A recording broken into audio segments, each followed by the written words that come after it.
Olá, tudo bem? Estamos aqui novamente dentro do projeto Gotas Fraternas, que é uma iniciativa do Centro Espírita Kardecista Fraternidade Luiz Sérgio, que fica em Vinhedo, interior de São Paulo. Meu nome é Sônia e hoje vou falar aqui sobre o capítulo 114 do livro Pão Nosso, que é de autoria de Emmanuel e psicografia de Chico Xavier. E o título desse capítulo é Novos Atenienses. Quem são os atenienses, né? Para começar, são aqueles que moravam em Atenas, uma cidade da Grécia. E como sempre, Emmanuel inicia seus comentários usando um trechinho, uma frase do Evangelho. E a frase escolhida por ele para essa lição é a seguinte: mas quando ouviram falar da ressurreição dos mortos, uns escarneciam e outros diziam: acerca disso te ouviremos doutra vez.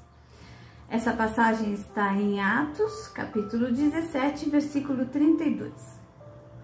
E aí, Emmanuel inicia suas considerações dizendo o seguinte: o contato de Paulo com os atenienses no Areópago apresenta lição interessante aos discípulos novos.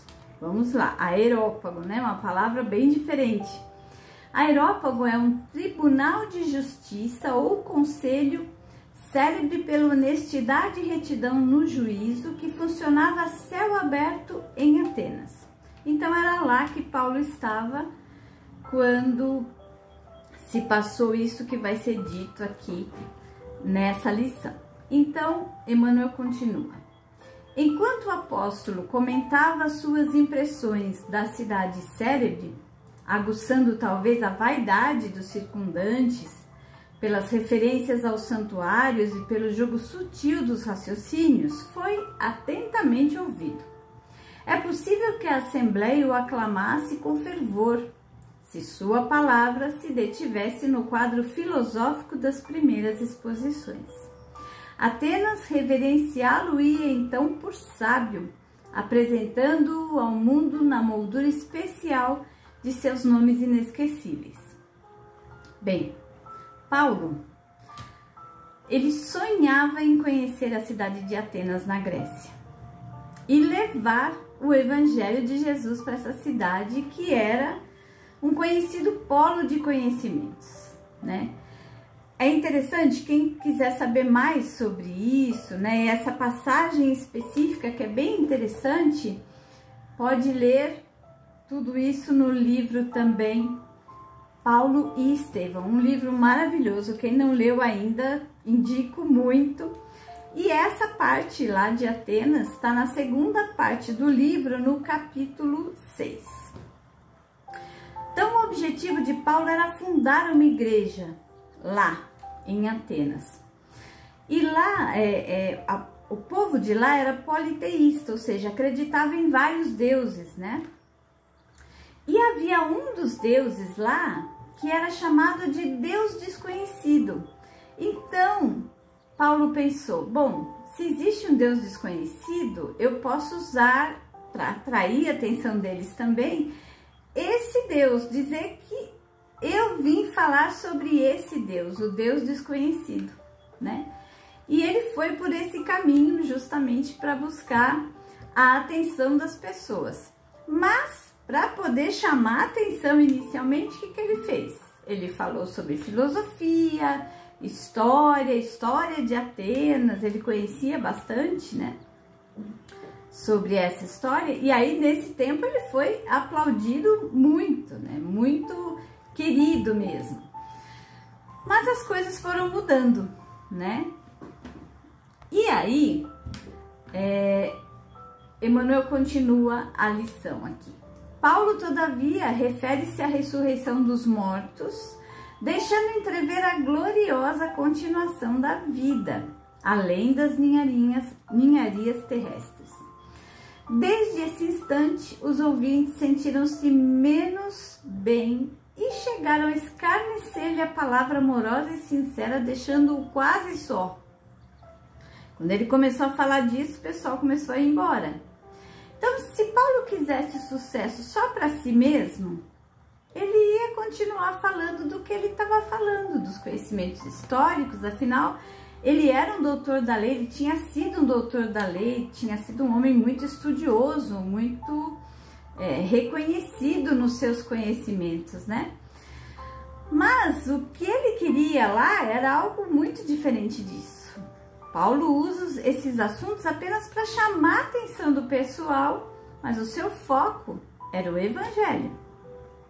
Então, quando Paulo começa a falar de coisas mais profundas, sobre a ressurreição dos mortos, começa a chamar a responsabilidade e a consciência das pessoas, aí elas começam a se afastar, elas se desinteressam, porque elas não querem sair da acomodação moral.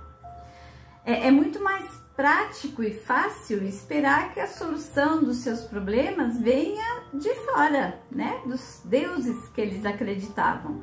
É muito mais difícil fazer as mudanças internamente, né? Elas são mais trabalhosas. Mudar é mais difícil do que esperar que tudo se resolva fora de nós, né? E aí a pergunta, né? Tudo isso aconteceu lá no passado, 50 anos depois de Cristo. Mas é importante a gente pensar, será que isso não acontece hoje ainda? Qual será a nossa postura, tanto de quem fala como de quem ouve, em relação ao desafio que são os ensinamentos de Jesus? E aí Emmanuel continua a lição. O ensinamento enquadra-se perfeitamente nos dias que correm. Numerosos trabalhadores do Cristo nos diversos setores da cultura moderna são atenciosamente ouvidos e respeitados por autoridades nos assuntos em que se especializaram. Contudo, ao declararem sua crença na vida além do corpo, em afirmando a lei de responsabilidade para lá do sepulcro, recebem de imediato o riso e o escarninho dos admiradores de minutos antes, que os deixam sozinhos, proporcionando-lhes a impressão de verdadeiro deserto. É muito interessante, né? Emmanuel faz um paralelo com daquela época com os dias atuais, onde muitas pessoas só querem impressionar com palavras belas, geram encantamento, geram admiração, mas quando as pessoas trazem uma reflexão mais profunda, aí não tem muito reconhecimento.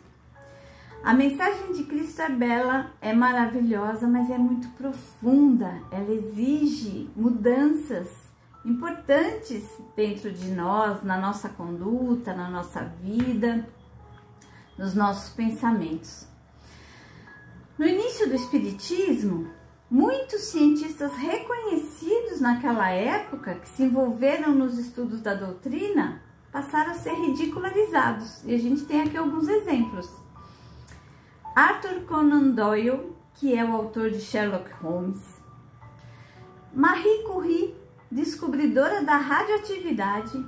Camille Flammarion, que era um astrônomo. O próprio Allan Kardec, que era pedagogo, autor, tradutor. Todos eles e muitos outros que também se envolveram nos estudos da doutrina, todos foram ridicularizados. Quem se propõe a abrir novos horizontes precisa ter muita coragem. Nós espíritas não podemos desrespeitar um ponto de vista diferente do nosso, mesmo que nós sejamos desrespeitados pelo nosso ponto de vista. Por quê?